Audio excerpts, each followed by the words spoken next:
A year ago, my life had collapsed around me. I'd worked myself into exhaustion. My father died suddenly, and my relationships were in turmoil. Little did I know at the time, out of my greatest despair was to come the greatest gift.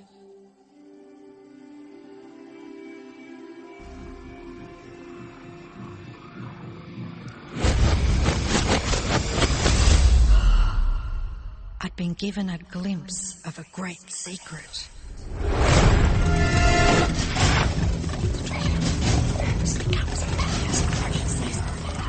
I began tracing the secret back through history.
I couldn't believe all the people who knew this.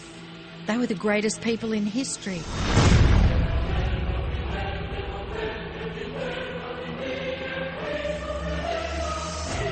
Why doesn't anyone know this? All I wanted to do was share the secret with the world. I began searching for people alive today who know the secret. One by one, they began to emerge.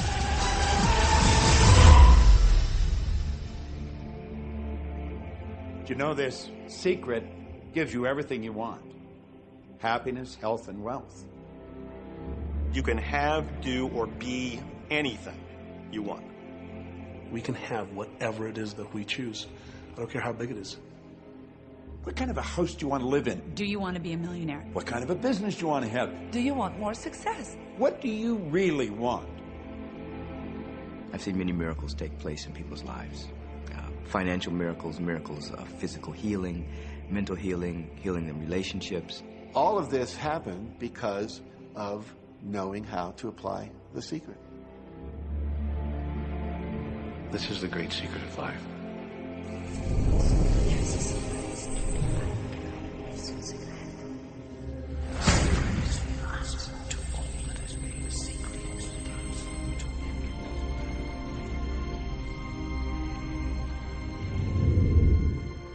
You've probably been sitting there wondering, what is the secret?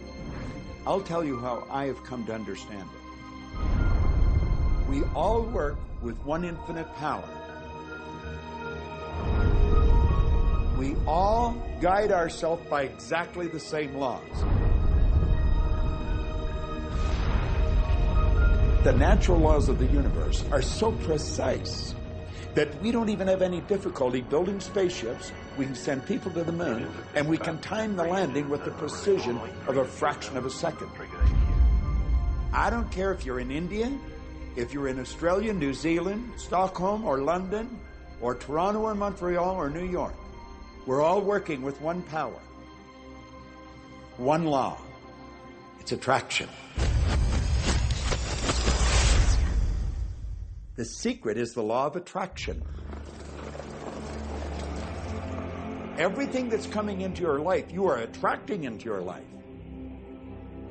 And it's attracted to you by virtue of the images you're holding in your mind. It's what you're thinking. You see, whatever is going on in your mind, you are attracting to you. Now, wise people have always known that. You can go right back to the ancient Babylonians. They've always known this. It's a small, select group of people. Why do you think that 1% of the population earns around 96% of all the money that's being earned? Do you think that's an accident? It's no accident. It's designed that way. They understand something. They understand the secret. And you are being introduced to the secret.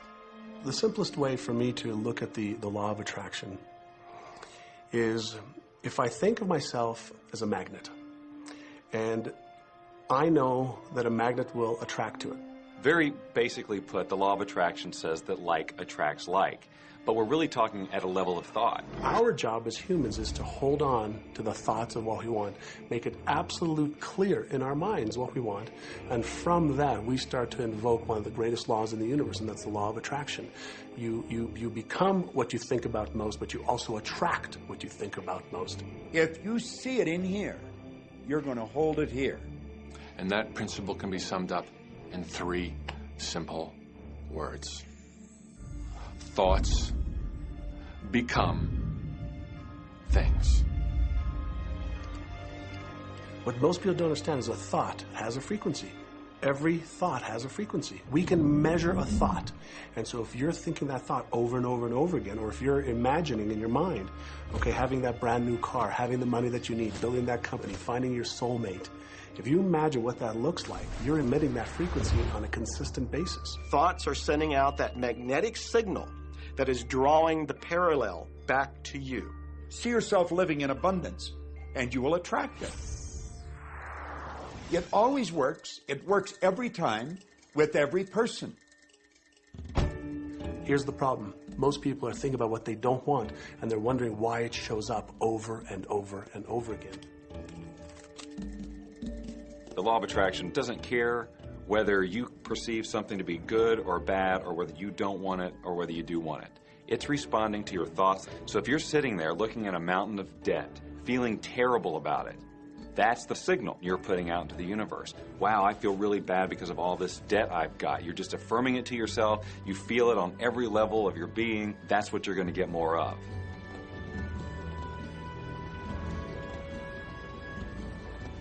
So when you're looking at that thing you want and you're saying yes to it, you're activating a thought. And the law of attraction is responding to that thought and bringing you things that match that.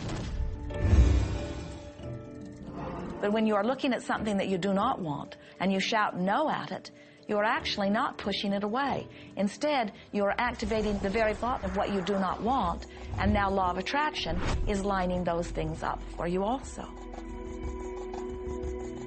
This is a universe that is based upon attraction. Everything is about attraction. The law of attraction is always working. Whether you believe it or understand it or not, it's always working. You might be thinking about the past or the present or the future. But whether you're remembering or observing or imagining, still in that process you are activating thought.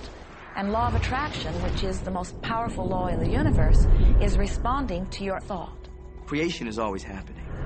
Every time an individual has a thought or a prolonged, chronic way of thinking, they're in the creation process. Something is going to manifest out of those thoughts. Law of attraction says, we'll give you whatever it is you say and focus on. And so if you're complaining about how bad it is, what you're creating is more of how bad it is. Oh, look! I got that!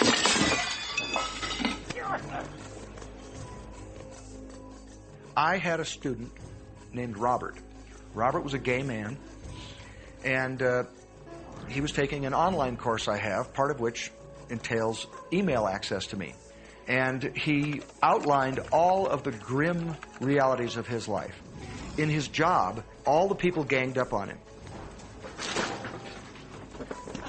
And it was constantly stressful because of how nasty they were with him. When he walked down the street, he said every block he was accosted by homophobic people who wanted to abuse him in some way. He was wanting to become a stand-up comedian. And when he went out and did a stand-up comedy job, everybody heckled him about being gay.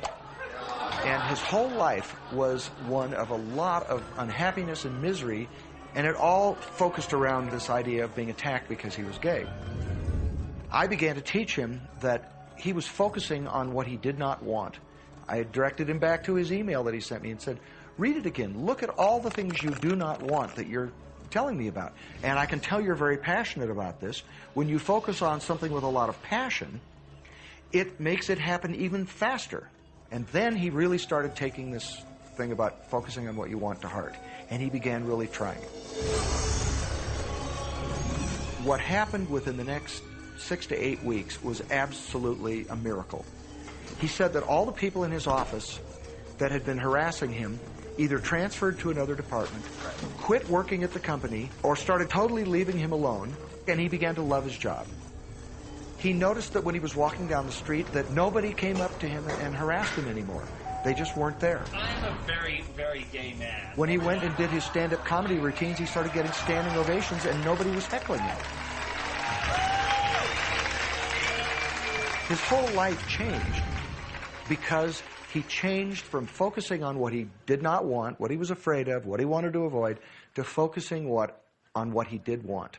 So we may be very positive in our outlook and orientation, and we tend to attract positive people and positive events and circumstances. We may be very negative in our orientation or very angry, in which case we tend to attract negative, angry people and negative, angry circumstances.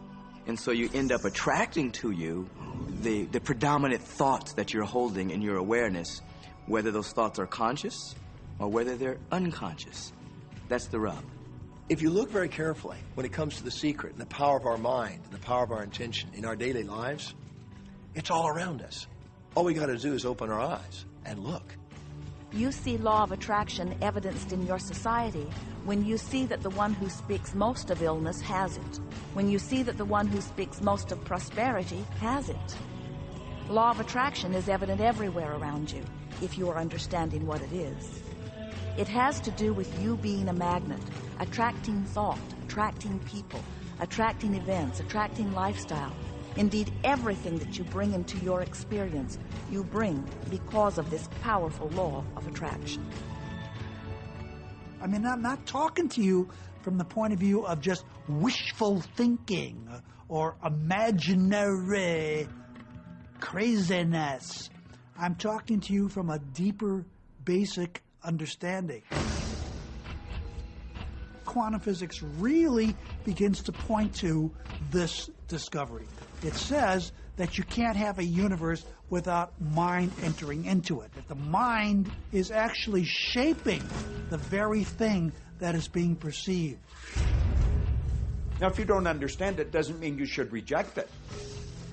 You don't understand electricity, probably. First of all, no one even knows what electricity is, and yet you enjoy the benefits of it. Do you know how it works? I don't know how it works, but I do know this, that you can cook a man's dinner with electricity, and you can also cook the man. People oftentimes, when they begin to understand the great secret, become frightened of all of these negative thoughts that they have. Two things they need to be aware of. One, it has been proven now scientifically that an affirmative thought is hundreds of times more powerful than a negative thought. So that eliminates a degree of worry right there.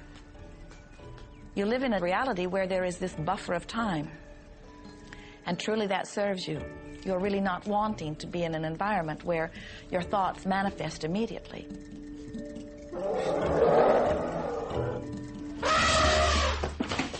The evidence is long in coming, and that is really a good thing. So you want to become aware of your thoughts, you want to choose your thoughts carefully, and you want to have fun with this, because you are the masterpiece of your own life. You are the Michelangelo of your own life. The David that you are sculpting is you, and you do it with your thoughts. The leaders in the past who had the secret wanted to keep the power and not share the power. So they kept people ignorant of the secret. People went to work, they did their job, they came home. They were on a treadmill with no power because the secret was kept in the few. We live in a universe in which there are laws. Just as there's a law of gravity, if you fall off a building, it doesn't matter whether you're a good person or a bad person, you're going to hit the ground. Everything that's around you right now in your life, including the things you're complaining about, you've attracted. Now, I know at first blush that's going to be something that you hate to hear. You know, you're going to immediately say, I didn't attract the car accident. I didn't attract this particular client. I didn't particularly attract the debt. I didn't attract whatever it happens to be that you're complaining about. And I'm here to be a little bit in your face and to say, yes, you did attract it. And this is one of the hardest concepts to get. But once you've accepted it, it's life transforming. This is part of the overall giant secret here.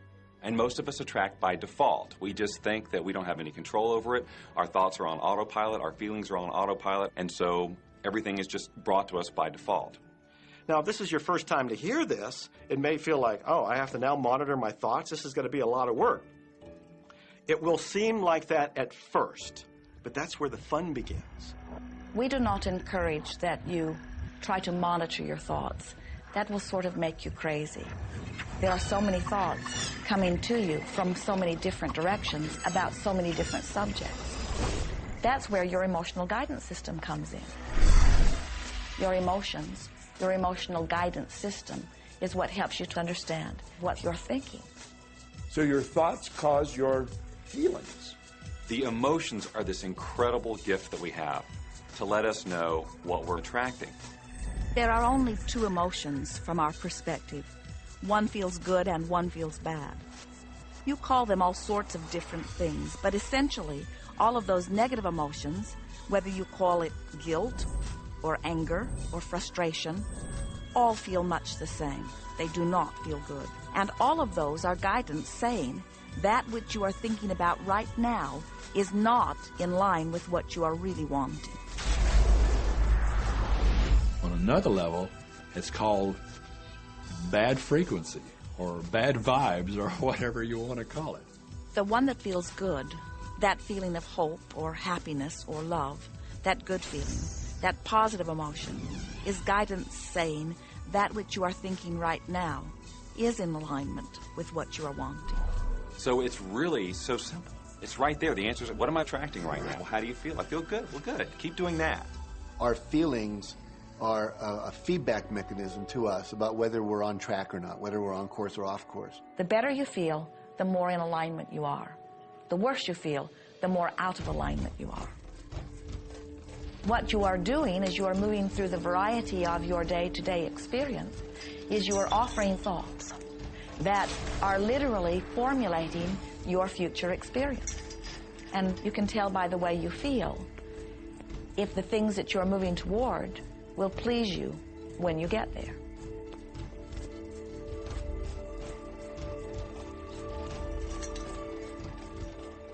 Whatever it is you are feeling is a perfect reflection of what is in the process of becoming.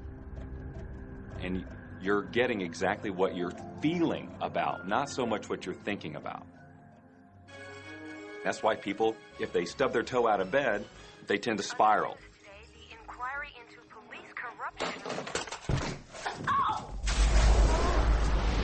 The whole day goes like that, you know. They have no clue that a simple shifting of their emotions can change their entire day and life.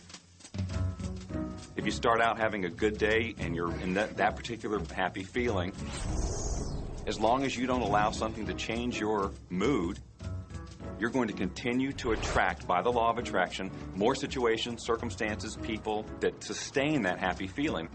Good days, bad days, rich get richer, poor get poorer. It's all about what these people are predominantly and continually feeling. You can begin right now to feel healthy.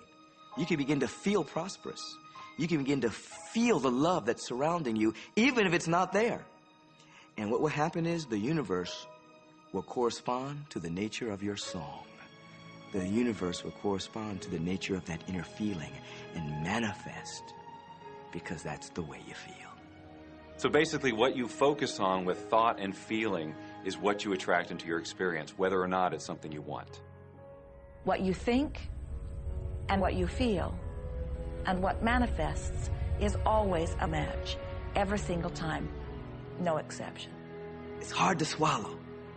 But when we can begin to open ourselves up to that, the ramifications are awesome. It means that whatever thought has done in your life, it can be undone through a shift in your awareness.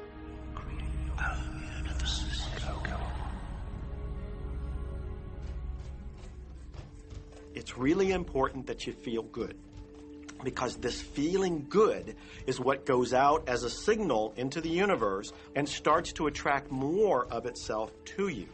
So the more you can feel good, the more you will attract the things that help you feel good and it'll keep bringing you up higher and higher. When you're feeling down, do you know that you can change it like that? Put on a beautiful piece of music. Start singing. That'll change your emotion. Or think of something beautiful. Think of a baby. Maybe one you love. And dwell on it. Really keep that thought in your mind. Block everything out but that thought. I guarantee you'll start to feel good. This principle applies to your family pet, for instance, which I believe are wonderful because they put you in a great emotional state. When you feel love for your pet, that's a great state of love that's going to bring goodness into your life. What a gift that is. And when you begin to get the hang of this, when you begin to guide your thoughts based upon the way they feel, and you begin to notice the correlation between what you're feeling and thinking and what's coming back to you, before you know it, you will know that you are the creator of your own reality. And those who are watching from a distance will stand in amazement at the perfect life you live. Since I learned the secret and started applying it to my life has truly become magical. I think the kind of life that everybody dreams of, and I live on a day-to-day basis. I live in a $4.5 million mansion. I have a wife to die for.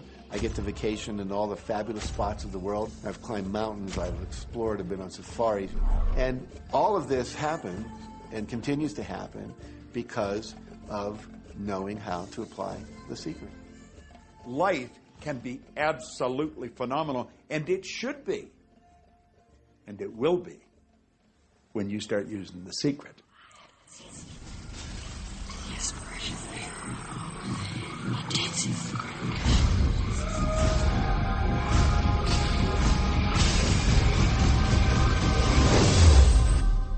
Well, a lot of people ask me what their job is in the creative process and what the job of the universe is. So let's look at that for a moment. Let's use this metaphor. If you think about Aladdin and his lamp, you've probably heard of that one. I mean, Aladdin picks up the lamp and he dusts it off, and out pops the genie.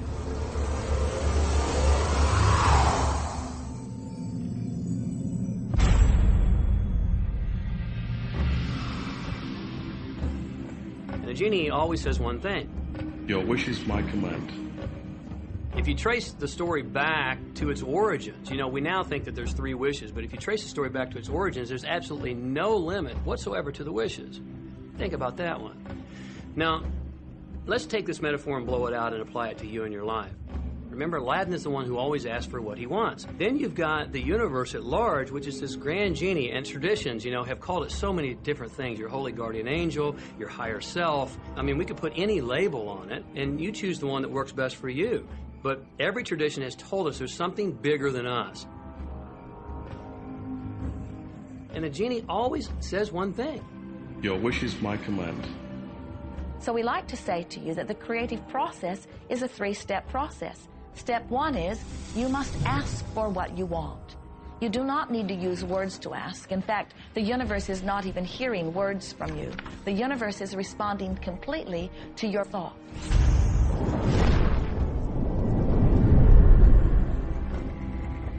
What do you really want? Sit down and write it out on a piece of paper. Write it in the present tense. You might begin by writing, I am so happy and grateful now that, and then explain how you want your life to be in every area.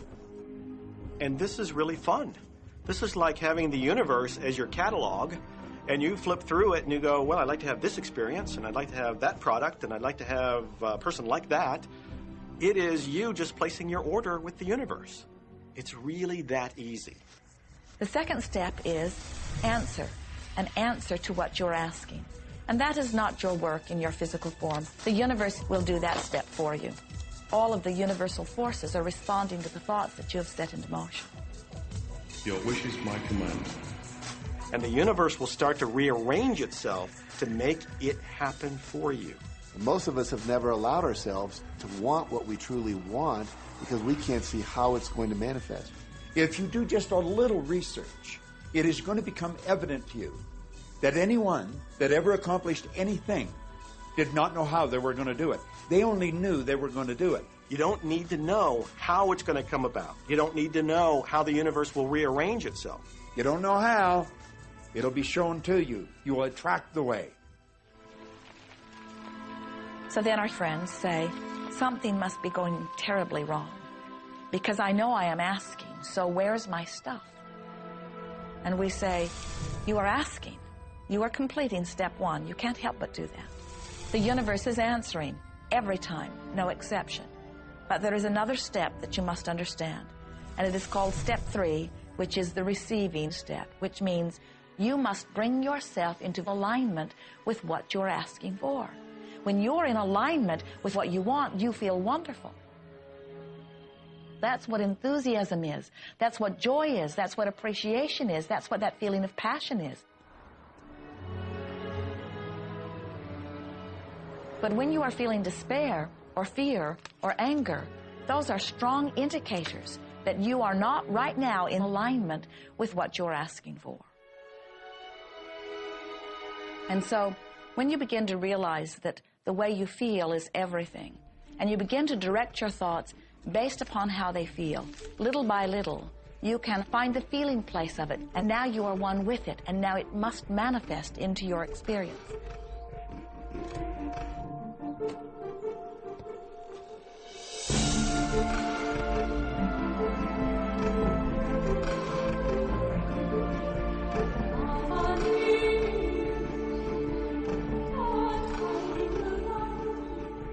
And when you turn that fantasy into a fact, you're in the position to build bigger and better fantasies. And that, my friend, is the creative process. So the law of attraction, the study and practice of the law of attraction is just figuring out what will help you generate the feelings of having it now. Go test drive that car. Go shop for that home. Get in the house. Do whatever you have to do to generate the feelings of having it now and remember them. Whatever you can do to do that will help you to literally attract it. It could be you wake up and it's just there, it's manifest.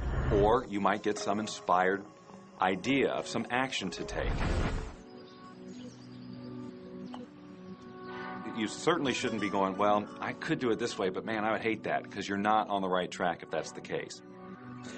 Action will sometimes be required, but if you're really doing it in line with what the universe is trying to deliver, it's going to feel joyous, you're going to feel so alive, time will just stop, you could do it all day. The universe likes speed. Don't delay, don't second guess, don't doubt. When the opportunity's there, when the impulse is there, when the intuitive nudge from within is there, act. That's your job. And that's all you have to do. You will attract everything that you require. If it's money you need, you'll attract it. If it's people you need, you'll attract it. If it's a certain book you need, you'll attract it. You've got to pay attention to what you're attracted to. Because as you hold images of what you want, you're going to be attracted to things and they're going to be attracted to you. But it literally moves into physical reality with and through you. And it does that by law. You can start with nothing. And out of nothing, and out of no way, a way will be made. Think of this. A car driving through the night, the headlights only go 100 to 200 feet forward. And you can make it all the way from California to New York driving through the dark because all you have to see is the next 200 feet. And that's how life tends to unfold before us. And if we just trust that the next 200 feet will unfold after that, the next 200 feet will unfold after that, your life will keep unfolding and it will eventually get you to the destination of whatever it is you truly want because you want it.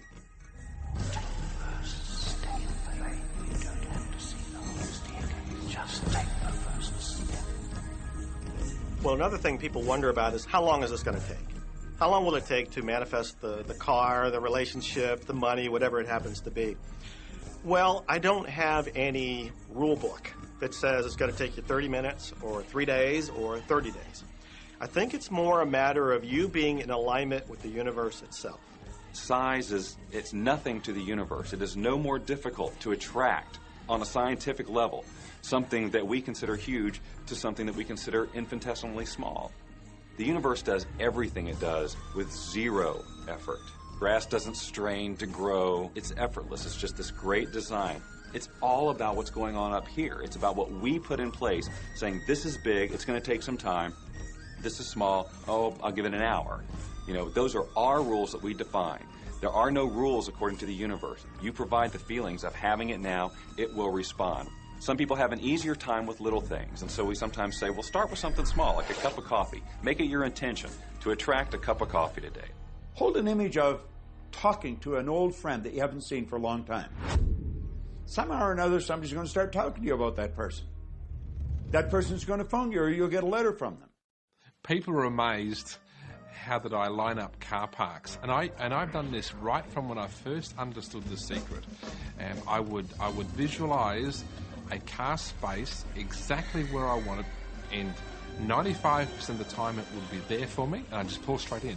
5% of the time I'd have to wait just a minute or two, and the person would pull out, and I'd pull in. So I do that all the time.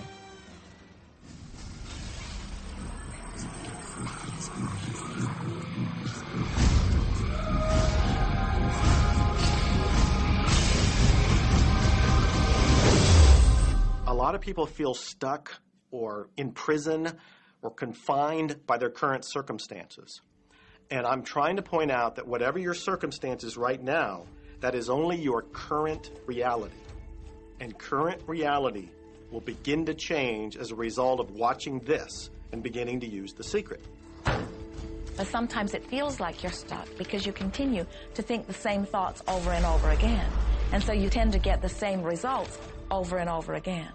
And the reason is because most people offer the majority of their thought in response to what they are observing. You see, if you're just looking at what is, then you're just thinking about what is. And when you think about what is, law of attraction gives you more of it. And then if you just observe what is, then you're just thinking about what is. And law of attraction gives you more of what is. And then if you just observe, well, we've been over this, haven't we? You have to find a way that you are approaching what is through a different vantage point. Most people look at their current state of affairs and they say, this is who I am. That's not who you are. That's who you were. You see, if you look at your current state of affairs right now, let's say, for instance, that you don't have a lot of money in your bank account, or you don't have the relationship that you want, or your health and fitness isn't up to par. That's not who you are. That's the residual outcome of your past thoughts and actions. So we're constantly living in this residual, if you will, of the thoughts and the actions we've taken in the past. When you look at your current state of affairs and define yourself by that, then you doom yourself to have nothing more than the same in the future. All that we are is the result of what we have thought. Okay, what can you do right now to begin to turn your life around? I'll tell you 2 or 3 things. Start making a list of things to be grateful for. Start with that, because this shifts your energy. It starts to shift your thinking. Where before this exercise, you might be focusing on what you don't have, and you might be focusing on your complaints, and you might be focusing on whatever the problems are. When you do this exercise, you start to go in a different direction. You start to be grateful for all the things that you feel good about. Gratitude is absolutely the way to bring more into your life. Every man knows that when his wife's appreciating him for the little things he does, what does he want to do? He wants to do more. It's always about appreciation. It pulls things in. It attracts support. I've said for many years that whatever we think about and thank about, we bring about.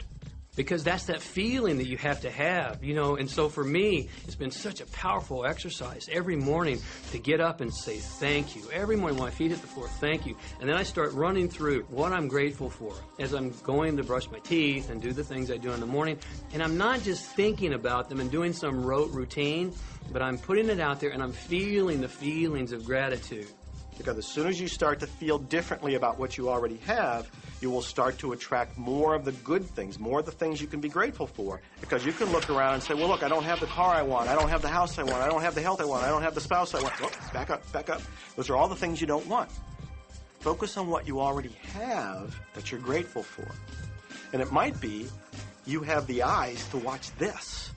It might be the clothes that you have. Yes, you might prefer something else, and you might get something else pretty soon if you start feeling grateful for what you have. I think everybody goes through times when they say, oh, man, things aren't working right or things are going bad. And there were some things going on in my family, and I found a rock. I was just sitting here holding this rock. You might see me carrying around. I found a rock. I stuck it in my pocket. And I said, you know what? Every time I touch this rock, I'm going to think of something that I'm grateful for. And so every morning when I get up in the morning, I pick it up off the dresser, I put it in my pocket, and I go through the things that I'm grateful for.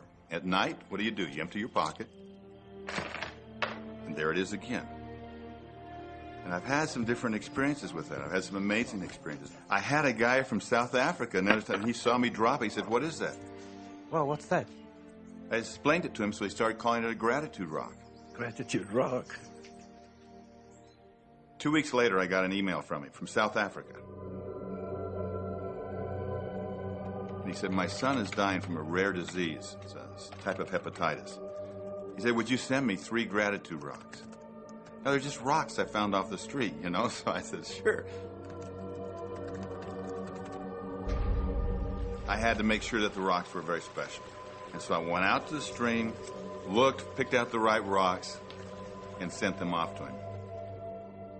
4 or 5 months later, I get an email from him. He said, my son's better. He's doing terrific. And he said, but you need to know something. He says, we've sold over 1,000 rocks at $10 a piece as gratitude rocks, and we've raised all this money for charity. Thank you very much. And so it's very important to be in an attitude of gratitude, as I call it. Another thing that I would suggest that you do right now to turn your life around, and this is so huge that I can't find the words to describe just how powerful this can be for you.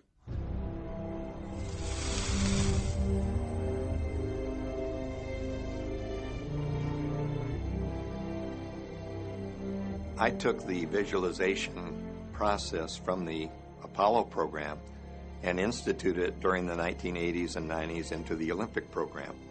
And it was called visual motor rehearsal. When you visualize, then you materialize. And the interesting thing about the mind is we took Olympic athletes and then hooked them up to sophisticated biofeedback equipment and had them run their event only in their mind.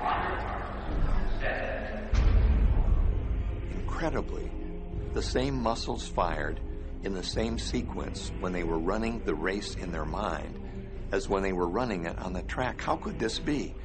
Because the mind can't distinguish whether you're really doing it or whether it's just a practice. I think if you've been there in the mind, you'll go there in the body. When you're visualizing, when you've got that picture playing out in your mind, always and only dwell upon the end result.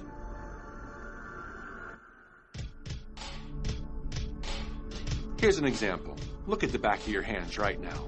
Really, look at the back of your hands. The color of your skin, the freckles, the blood vessels, the rings, the fingernails, the fake fingernails. Take in all those details right before you close your eyes. And then see those hands, your fingers, wrapping around the steering wheel of your brand new car.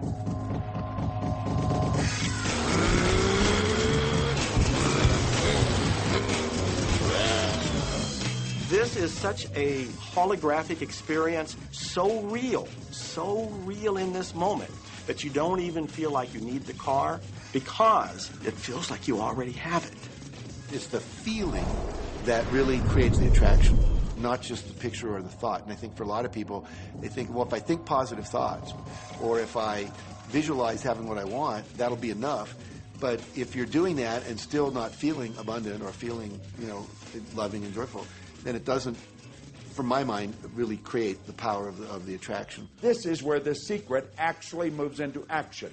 You put yourself in the feeling place of really being in that car, not, oh, I wish I could get that car, or someday I'll have that car, because that's a very definite feeling associated with that. It's not in the now, it's not, it's in the future.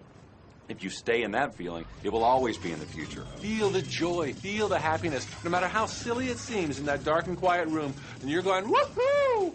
Do it! A lot of people will say, come on, do I have to do that? How bad do you want change?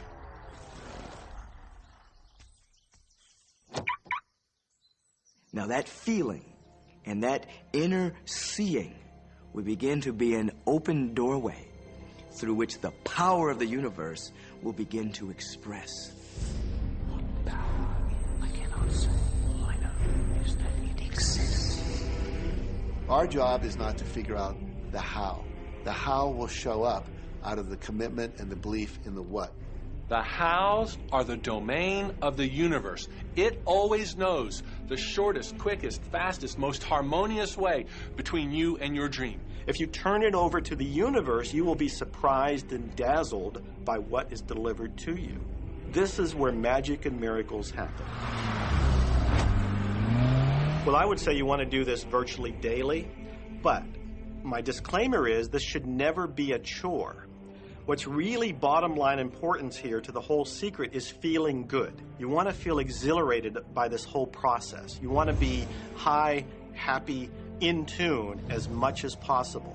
The only difference between people who really are living this way and people who aren't, living in the magic of life, is that the people who are living in the magic of life have habituated ways of being. They have habituated this process, and magic happens with them wherever they go, because they remember it and they do it all the time, not as a one-time event. People hold that for a while, and they're really a champion at it. And they say, you know what, I'm fired up, I saw this program, and I'm going to change my life. And yet, results aren't showing, and beneath the surface, it's just about ready to break through. And someone will look at the surface results and go, this stuff doesn't work. And you know what? The universe says, your wish is my command. And it goes down. Knowing the law of attraction, I wanted to really put it to use and to see if it was, what would happen. And in 1995, I started to create something called a vision board, where I take something that I would want to achieve or something that I want to attract, like a car or a watch or the soulmate of my dreams, and I'd put a picture of what I wanted up on this board called the vision board. And every day I would sit in my office and I would look up at this board and I would start to visualize. I would really get into the state of having already acquired it. And I was getting ready to move as we put all the furniture, all the boxes put into storage. And I made 3 different moves over a period of 5 years. And then I ended up in California and bought this house, renovated it for a year, and then had all the stuff brought from my former home 5 years earlier. One morning, about 7:30 in the morning, my son comes into my office, and one of the boxes that was sealed for 5 years was right at the doorstep. And my son, Keenan, was sitting on the box, banging away at the box, and I said, sweetheart, will you please stop me? I'm doing some work here. And he says, what's in the boxes, Daddy? And I said, well, honey, those are my vision boards. What's a vision board? I said, well, it's where I put all my goals up. I cut them out, and I put all my goals up as something that I want to achieve in my life. And of course, at 5.5 years old, he didn't understand it. So I said, sweetie, let me just show you, because that'll be the easiest way to do it. And so I cut the box open. And when I pulled up the vision boards, there was a picture on there of a home that I was visualizing 5 years earlier. And what was shocking to me was we were living in that house, not a house like it. I had bought my dream home, renovated it, and didn't even know it. But I looked at that house, I started to cry because I was just blown away. Why are you crying? Honey, I finally understand how the law of attraction works. I finally understand the power of visualization. I finally understand everything that I've read, everything that I've worked with my whole life, the way I've built companies. It worked for my home as well. And I bought our dream home and didn't even know it.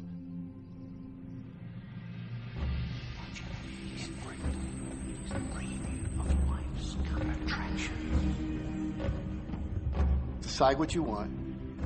Believe you can have it. Believe you deserve it. Believe it's possible for you.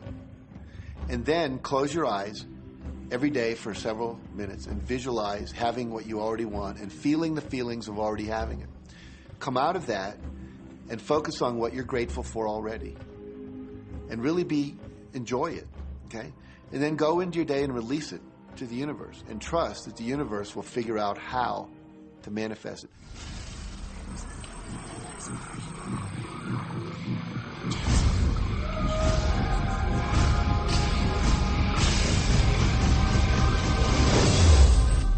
No, The Secret was definitely a real transformation for me because I grew up in a family where my dad was very negative, thought that rich people were people that had ripped everyone off, thought that anyone who had money, must have deceived somebody.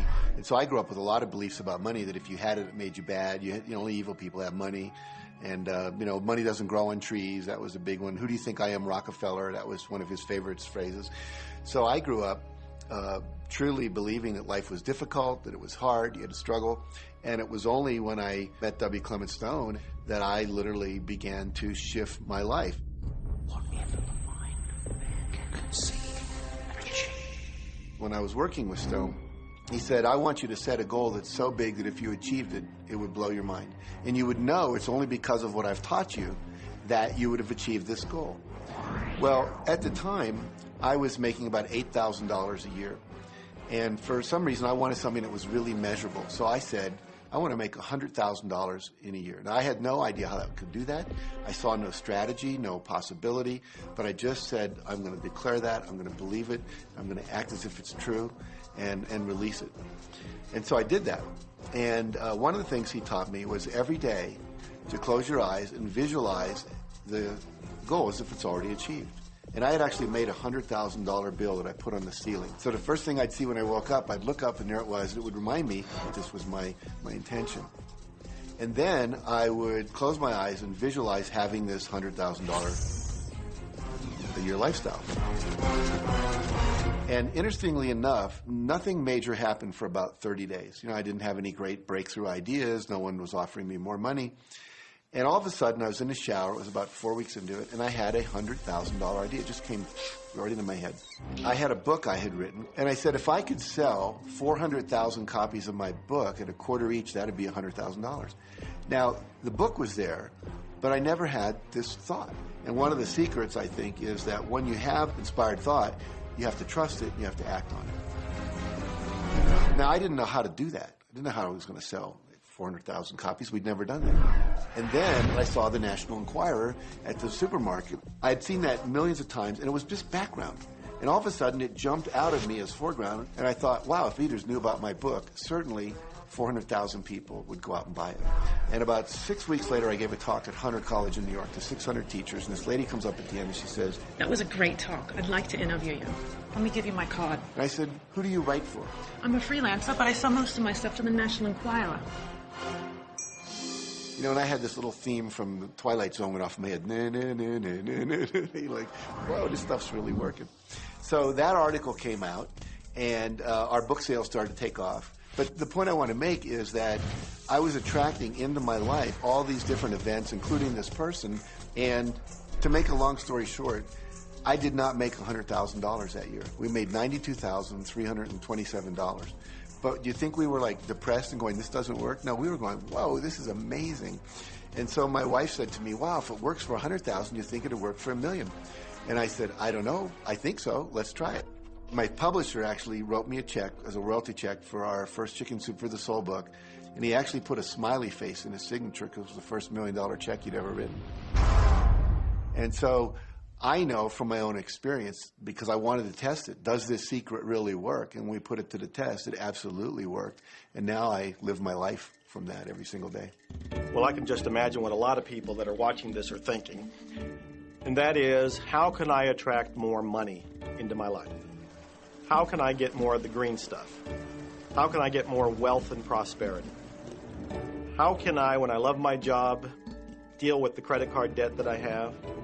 And the realization that maybe there's a ceiling on the money that can come in because it's coming to me through my job. How can I bring in more? Intend it. This goes back to one of the things we've been talking about throughout the whole secret. Your job is to declare what you would like to have from the catalog of the universe. Well, if cash is one of them, say how much you would like to have. I would like to have $25,000 unexpected income within the next 30 days. or whatever it happens to be. It should be believable for you. Most people have a goal of getting out of debt. That'll keep you in debt forever. Whatever you're thinking about, you will attract. You'll say, but it's get out of debt. I don't care if it's get out or get in. If you're thinking debt, you're attracting debt. Set up an automatic debt repayment program and then start to focus on prosperity. So many times people say to me, well, I'd like to double my income in the next year. But then you look at their actions and they're not doing the things that are going to make that happen. And they'll turn right around and go, well, I can't afford that. Okay, guess what? Your wish is my command. As you are fussing about not having enough money, as you are talking to your friend about not having enough money, as you are feeling unhappy about not having enough money, you are actually activating within yourself or continuing the activation of a thought that is very different from the desire that you have launched. What it just comes down to is you just can't want more money and focus upon not enough. When I first understood the secret, I was getting bills. Every day I'd get a bunch of bills in the mail. And I thought, how do I turn this around?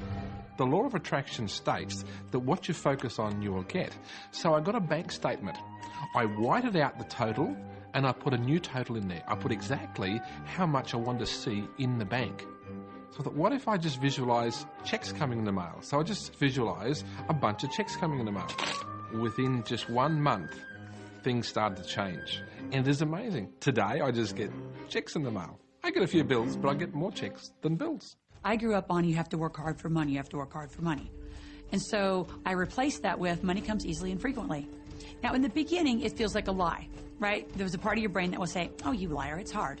So you have to know it's this little tennis match that will go on for a while. When it comes to creating wealth, wealth is a mindset. It's all about how you think. I'd say 80% of my coaching that I do one-on-one with folks is about their psychology and the way they think. And I know when people are listening, they say, oh, well, you can do it, I can't. Every person has the capability to change the way they're in a relationship and conversation with money. I find so many people who maybe make a tremendous amount of money, but their relationships stink. That's a technical term, by the way. And that's not wealth. It really isn't. You can go after the money and you might get rich, but it doesn't guarantee you'll be wealthy. I'm not suggesting that money isn't a part of wealth. It absolutely is. But it's only a part. And then I meet a lot of people who are quote-unquote spiritual, but they're sick and broke all the time. That's not wealth either. Life is meant to be abundant in all areas. Many people in Western culture are striving for success. They want to have the home, they want their business to work, they want all of these things. But what I found in my research is that having those things certainly doesn't guarantee what we really want, which is happiness. And that's when all those outer things come. They don't come from going after them first to get happiness. It's backwards. You go for the sense of inner joy, of inner peace, of inner vision first, and then all the other things from the outside appear.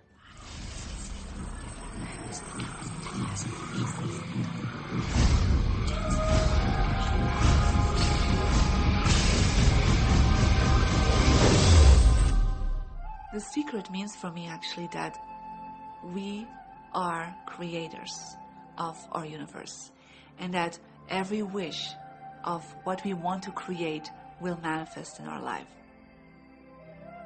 Therefore, it's very important what you wish, what your thoughts are, what your feelings are, because it will manifest.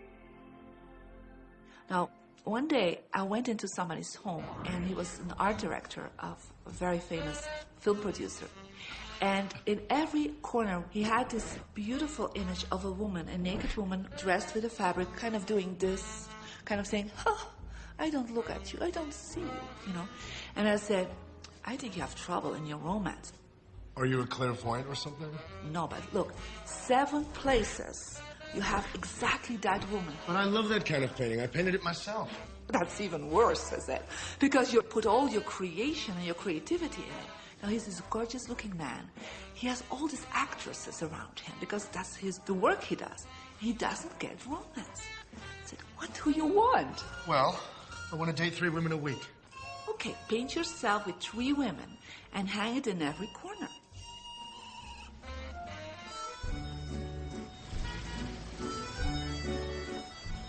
6 months later, I see him in Europe and said, how is your love life?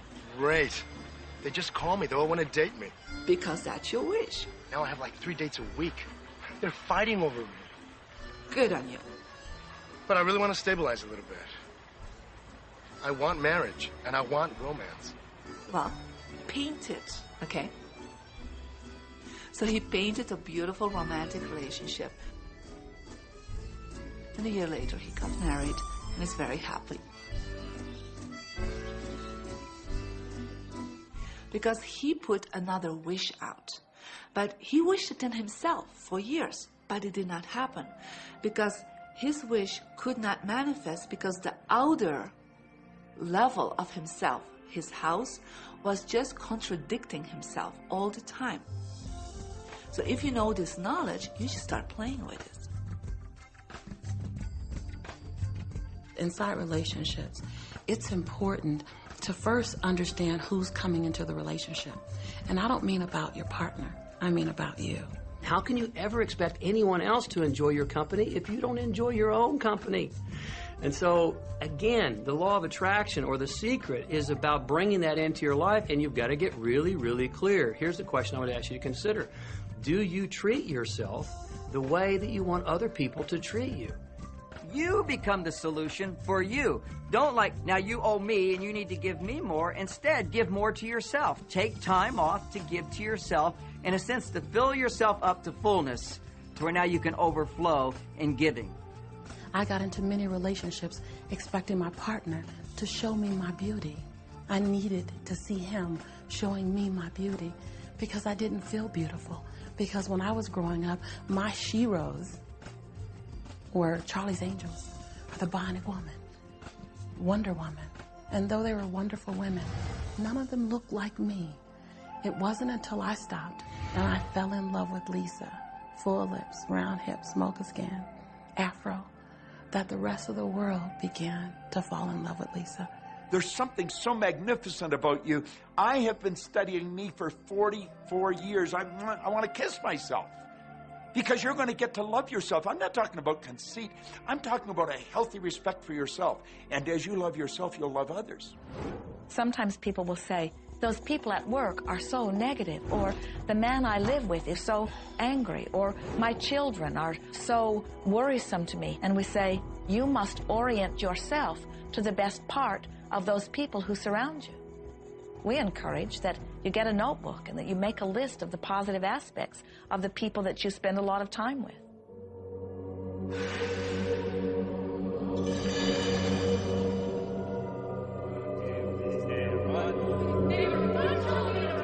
There could be someone that you have a terrible experience with, a terrible relationship with. And in the privacy of your own mind, and with quite a bit of work, we will admit, as you focus upon things that you like most, those people will become that mostly to you. And even though you cannot create in their reality, if they are in a mood or an attitude that doesn't match the mood or attitude that you have about them, they'll zig while you zag. Law of attraction will not put you in the same space together. Your frequencies don't match up. If you knew your potential to feel good, you would ask no one to be different so that you can feel good. You would free yourself of all of that cumbersome impossibility of needing to control the world or control your mate or control your child. You are the only one who creates your reality. For no one else can think for you. No one else can do it. It is only you. Every bit of it you.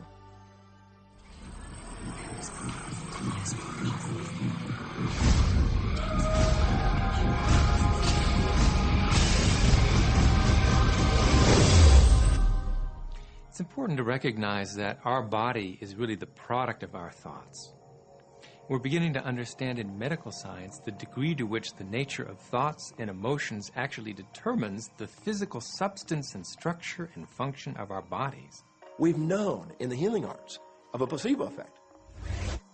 A placebo is something that supposedly has no impact and no effect on the body, like a sugar pill or something. You tell the patient that this is just as effective. And what happens is the placebo has the same effect, if not greater effect, than sometimes the medication is supposed to be designed for that effect.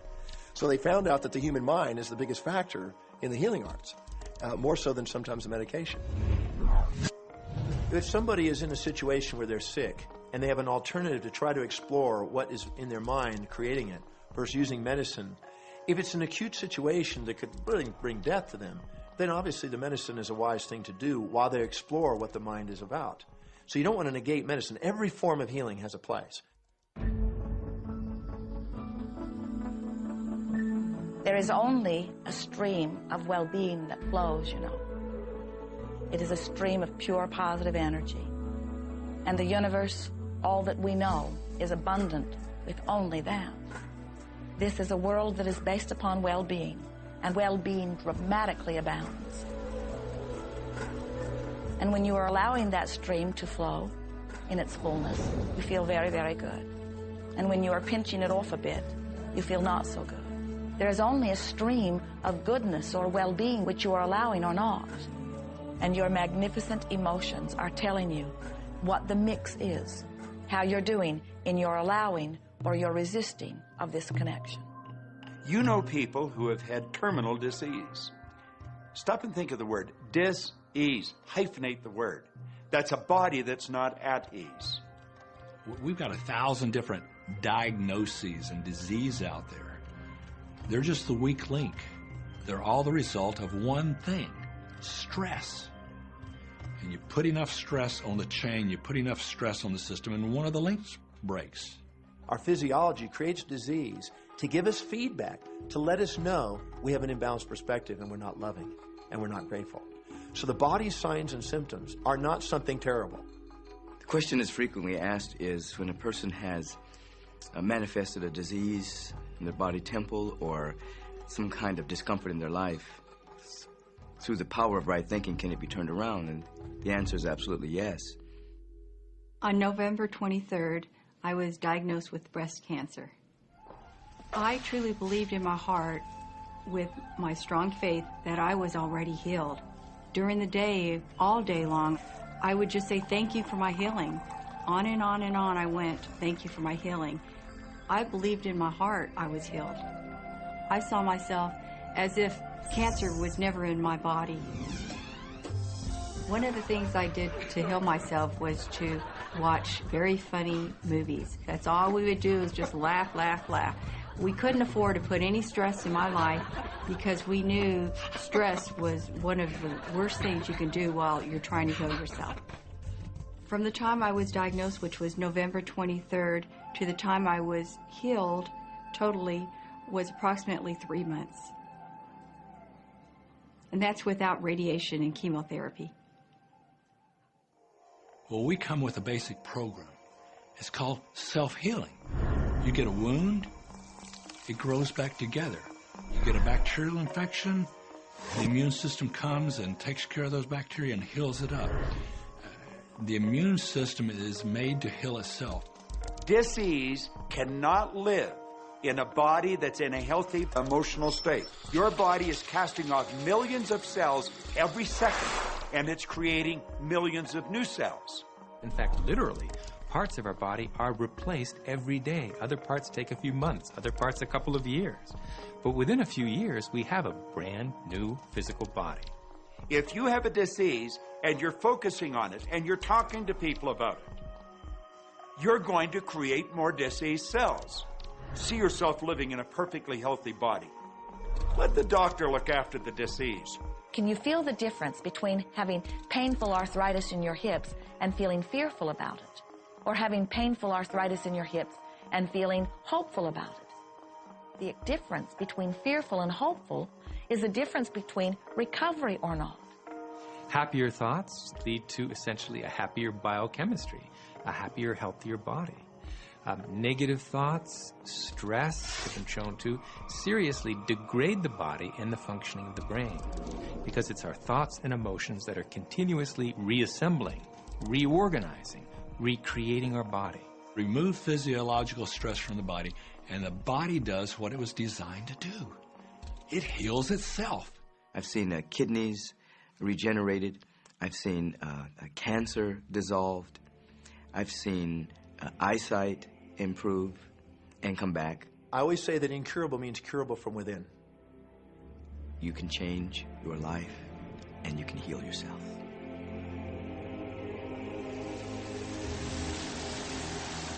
Well, my story begins on March 10, 1981. It really changed my whole life. It was a day I'll never forget.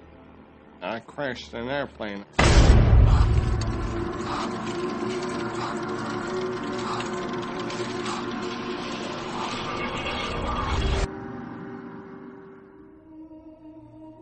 I ended up in the hospital completely paralyzed. My spinal cord was crushed. I broke the first and second cervical vertebrae. My swallowing reflex was destroyed. I couldn't eat or drink. My diaphragm was destroyed. I couldn't breathe. All I could do was blink my eyes. The doctors, of course, said all my life I'd be a vegetable. All I'd do is blink my eyes the rest of my life. That's the picture they saw of me, but it didn't matter what they thought. The main thing was what I thought.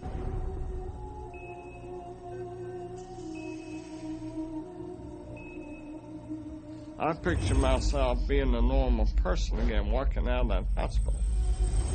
The only thing I had to work with in the hospital was my mind. As long as you have your mind, you can put things back together again.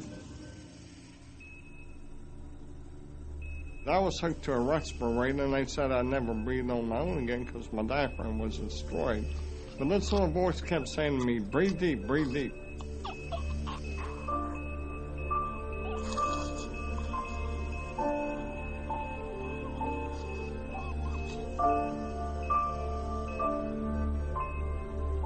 Finally, I was weaned from it. They were at a loss for an explanation. See, I could not afford to allow anything to come in my mind that would distract me from my goal and from my vision.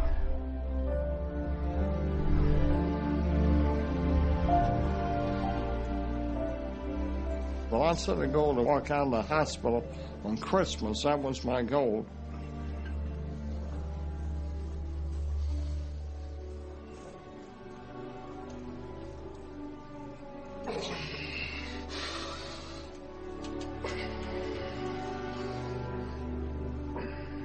Months later, I walked out of the hospital on my own 2 feet. They said it couldn't be done. That's a day I will never forget. For people that are sitting out there right now watching this program that are hurting, if I wanted to sum up my life and sum up for people what they can do in life, I would sum it up this way in 6 words. Man becomes what he thinks about.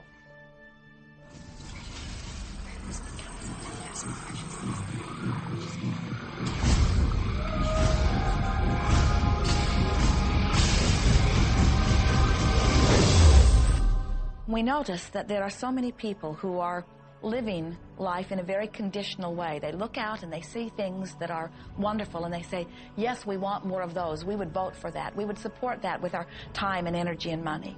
But then they look out and they see things that they do not want, terrible things that they do not want to live and that they do not want to see others live. And they say, we've got to do something about getting rid of those things.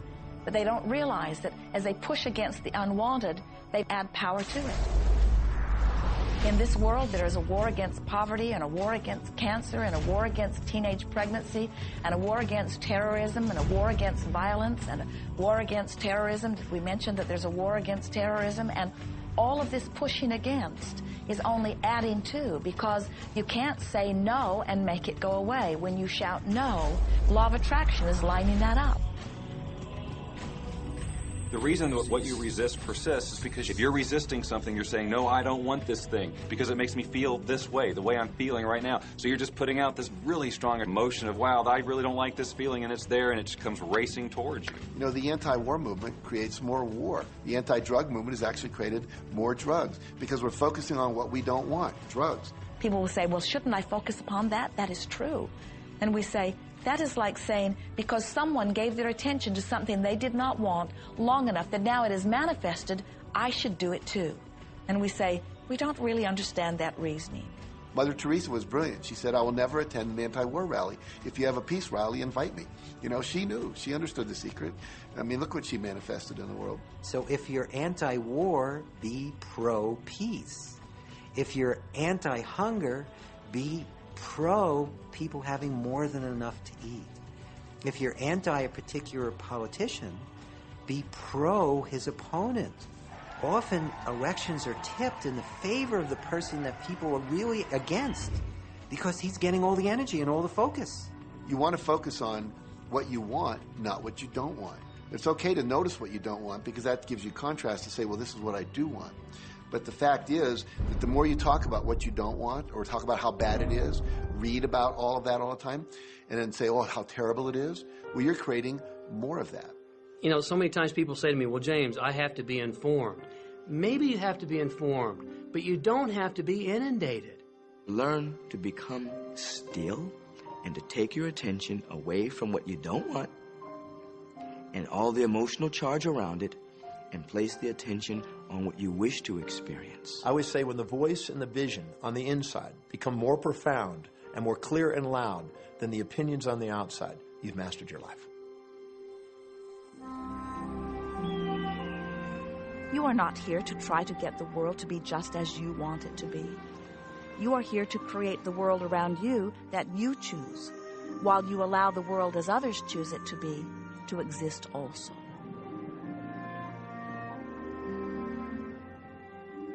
One of the questions I get almost all the time, and it's probably on somebody's mind right now if it's not on yours, and that's the idea that, well, if everybody uses The Secret and they all treat the universe like a catalog, aren't we going to run out of stuff? Won't everybody just make a run for it and bust the bank? What's beautiful about the teaching of the Great Secret is that there's more than enough to go around for everyone. There is a lie that acts like a virus within the mind of humanity. And that lie is there's not enough good to go around. There's lack, and there's limitation, and there's just not enough. That lie has people living in fear, greed, stinginess, and those thoughts of fear, greed, stinginess, and lack become their experience. So the world has taken a nightmare pill. Now, the truth is, there's more than enough good to go around. There's more than enough creative ideas. There's more than enough power. There's more than enough love. There's more than enough joy. All of this begins to come through a mind that is aware of its own infinite nature. Every great teacher who's ever walked the planet has told us that life was meant to be abundant. And so, just when we think that resources are dwindling, we find new resources to achieve the same things. And so even though we say we have lack, it's because we don't open up our vision and see all of what's around us. You know, when everybody starts to live from their heart and go for what they want, they don't go for the same things. That's the beauty of this. We don't all want BMWs. We don't all want the same person. We don't all want the same experiences. We don't all want the same clothing. We don't all want fill in the blank. There's enough for everyone. If you believe it, if you can see it, if you act from it, it will show up for you. That's the truth. So let the variety of your reality thrill you as you get to choose from among it those things that you're wanting. And when you see something that you want in your experience, think about it. Find the feeling place of it. Get inside of it. Talk about it and write it down. Write a script about it. Make it your reality by becoming a match to it. And when you see those things that you're not wanting in your experience, do not talk about them. Don't write about them. Don't join groups that worry about them. Don't push against them. Do your best to ignore them. Remove your attention from the things that you do not want while you give your undivided attention to the things that you do want. Most of the leaders in the past missed the great part of the secret, which is empowering and sharing with others. This is the best time to have ever been alive in history. It's the first time we've ever had the power to gain knowledge at our fingertips.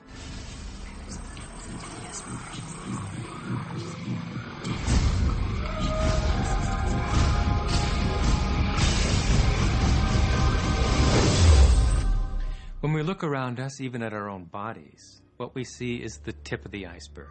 Think of this for a moment. Take your hand and look at it. Now, your hand looks solid, but it's really not.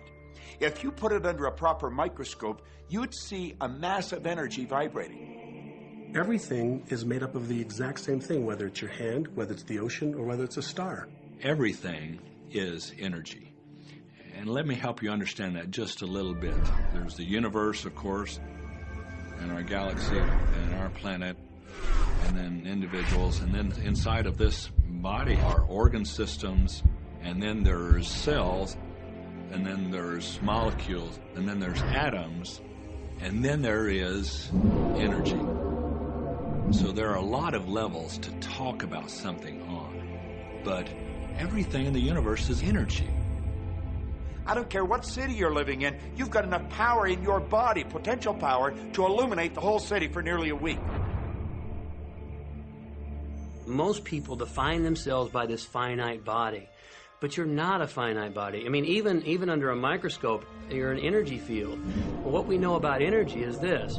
You go to a quantum physicist and you say, what creates the world? And he or she will say, energy. Well, describe energy. Okay, it can never be created or destroyed. It's always was, always has been.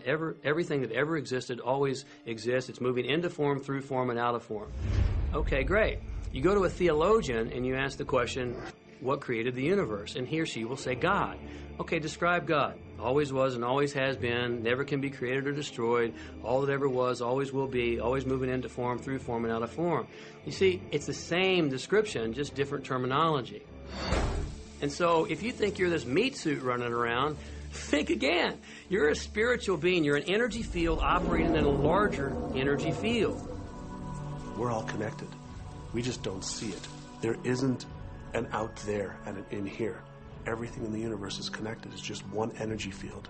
You are extensions of source energy, and you are here in these magnificent bodies, but your bodies have distracted you, for the most part, from who you really are.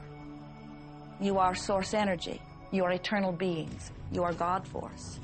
You are that which you call God. Scripturally, we could say that we are the image and the likeness of God. We could say we are another way that the universe is becoming conscious of itself. We could say that we are the infinite field of unfolding possibility. All of that would be true. Every great tradition has told you that you were created in the image and the likeness of the creative source. That means that you have God potential and power to create your world, and you are. You are. And maybe you've created things to this point that are wonderful and worthy of you, and maybe you haven't. The question I'd ask you to consider is, do the results you have in your life, are they what you really want? And are they worthy of you? If they're not worthy of you, then when would now be the right time to change those? Because you have the power to do that.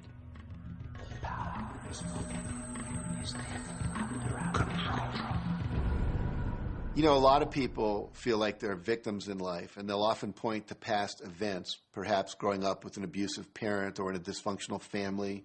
And I would add as a parenthesis here that most psychologists believe that about 85% of families are dysfunctional. So it's like all of a sudden you're not so unique. My parents were alcoholics, my dad abused me, my mother divorced him when I was 6. From the age of 13 to 18, I was involved in street gangs. I had a severe motorcycle accident. I was homeless at one point in Dallas. I lived in poverty for 15 years in Houston. When I was a child, I had learning difficulties, and I was considered learning disabled, and I was told I would never read, write, or communicate, never amount to anything, not go very far in life. I mean, that's almost everybody's story in some form or not. So that's just called so what. The real what is, what are you going to do now? What do you choose now? Because you can either keep focusing on that or you can focus on what you want. And when people start focusing on what they want, what they don't want falls away. And that part expands and the other part disappears. We are wanting you to come to the place where you're beginning to offer your thought deliberately, where you're guiding your thoughts on purpose, where you are the creator of your own experience because you are the manager of your own thought. The beautiful thing about the law of attraction is that you can begin where you are, and you can begin to think, real thinking, and you can begin to generate within yourself a feeling tone of harmony and happiness. The law will begin to respond to that. So now you start to have different beliefs, like there is more than enough in the universe, or you have the belief that everything goes right for me. Or you have the belief that I'm not getting older, I'm getting younger. We can create it the way we want it by using the law of attraction. And you can break yourself free from your hereditary patterns, cultural codes, social beliefs, and prove once and for all that the power within you is greater than the power that's in the world.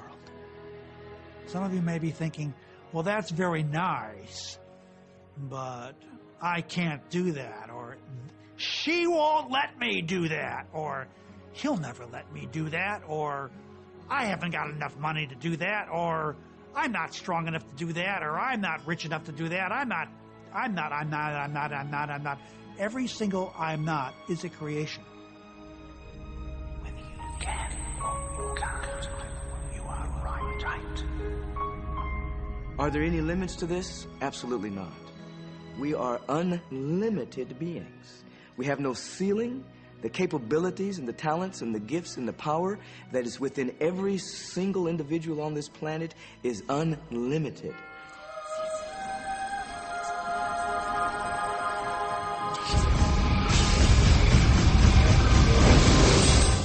There is no blackboard in the sky on which God has written your purpose, your mission in life. There's no blackboard in the sky that says Neil Donald Walsh, a handsome guy who lived in the first part of the 21st century, who, colon, then there's a blank, you know, and all I have to do to really understand what I'm doing here, why I'm here, is to find that blackboard and find out what God really has in mind for me. But the blackboard doesn't exist. So your purpose is what you say it is. Your mission is the mission you give yourself. Your life will be what you create it as, and no one will stand in judgment of it, now or ever.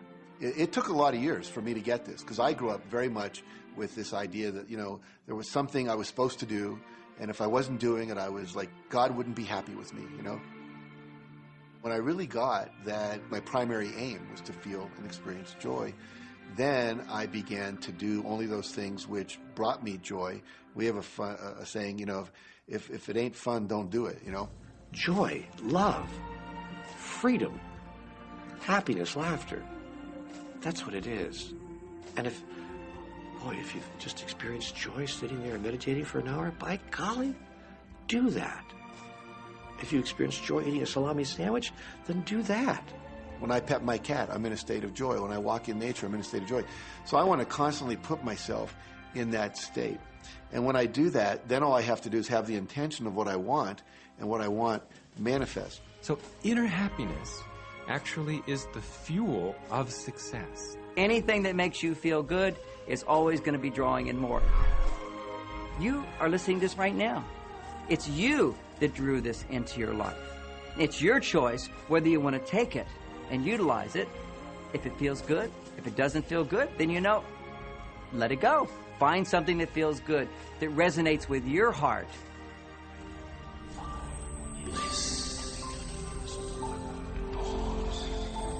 Joseph Campbell said, follow your bliss. We think those are the best words we have ever heard spoken from a human tongue. And if one could follow one's bliss, you would follow the trail to abundance and well-being on all subjects. Enjoy life with us, because life is phenomenal. It's a magnificent trip. You will live in a different reality, a different life, and people will look at you and say, what do you do different than me? Well, the only thing that is different is that you work with the secret. And then you can do and have and be things that people would say that's impossible for you to do and have and be. We're really now moving into a new era. It's the era where the last frontier is not space, as Star Trek would say, but it's going to be mind. I see a future of unbounded potential, unbounded possibilities. Remember, we're using at most 5% of the potential of the human mind. 100% human potential is the result of proper education. So imagine a world where people were using their full mental and emotional potential. We could go anywhere. We could do anything, achieve anything. See yourself with the good that you desire. Every religious book tells us that. Every great book on philosophy, every great leader, all the avatars who have ever lived. Go back and study the wise ones. Many of them have been presented to you in this program. You know what? They all understood one thing. They understood the secret. Now you understand it. And the more you use it, the more you'll understand it. You may be feeling that it would be easier to be hearing these words if they had come to you the first day of your experience upon this earth. And if we were talking to you on your first day of physical life experience, we would say to you, welcome to planet Earth.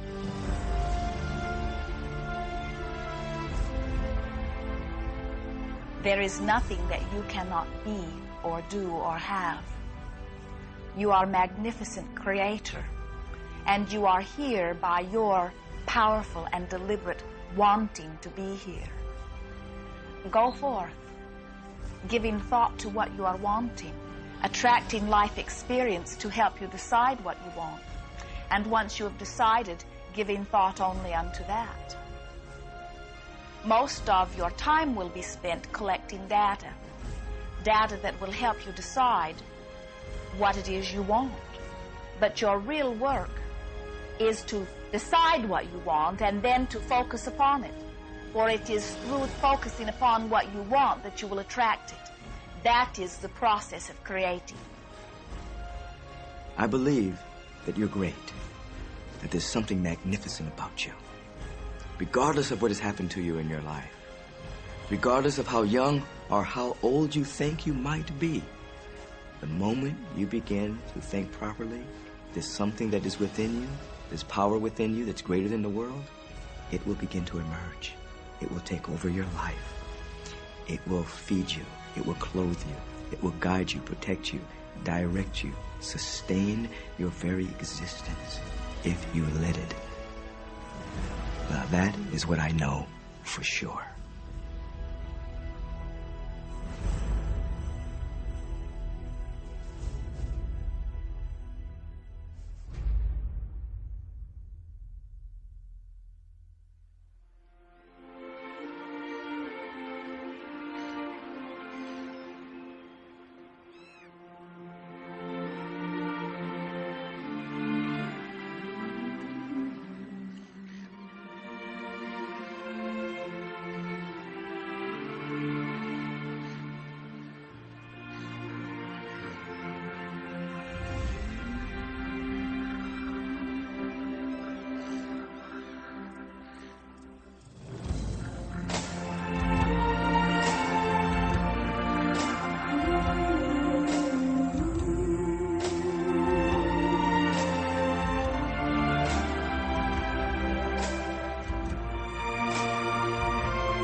About this. Have fun with it. There is nothing you are supposed to do, only that which you want to do.